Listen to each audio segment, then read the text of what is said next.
வணக்கம்ப்பா. உடம்புல எடை ஏறவே மாட்டேங்குதுன்னு சில பேர் என்கிட்ட கேட்குறாங்க.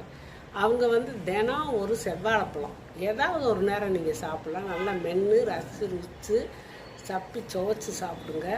அப்புறம் இந்த பாதாம் பருப்பு ஒரு 7-8 கூட எடுத்து நைட்டில் ஊற வச்சு காலையில் தோல் உரிச்சும் சாப்பிட்லாம், உரிக்காமலும் சாப்பிட்லாம். அதை பற்றி ஒன்றும் இல்லை. ஆனால் தோல் செரிமானத்தை கொஞ்சம் கஷ்டப்படுத்தும்.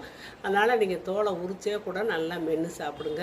அது மாதிரி எள்ளையும் ஒரு 2 ஸ்பூன் அளவு நைட்டில் ஊற வச்சு காலையில் எழுந்திரிச்சு அந்த தண்ணியை வடிச்சிட்டு அந்த ஊறுன எல்லாம் சாப்பிட்லாம். இதே மாதிரி வேர்க்கடலை பருப்பையும் ஒரு 50 கிராம் அளவு எடுத்து நைட்டில் ஊற வச்சு அடிச்சிட்டு காலையில் அதை நீங்கள் காலை சாப்பாடாக இந்த வெள்ளரிக்காய், அப்புறம் இந்த பாதாம், எள், செவ்வாழைப்பழம் இதெல்லாம் சாப்பிட்டிங்கன்னா உங்களுக்கு காலை சாப்பாடே கொஞ்சம் கொஞ்சம் சாப்பிட்டா கூட போதும். அவ்வளவும் சாப்பிட்ணும்ல. அவங்கவுங்க தேவைக்கு தகுதிக்கு தகுந்தாப்புல, தகுதினா என்ன, செரிமான தகுதி அந்த அளவுக்கு இருக்கிறாப்புல நீங்கள் சாப்பிட்டுக்கணும்.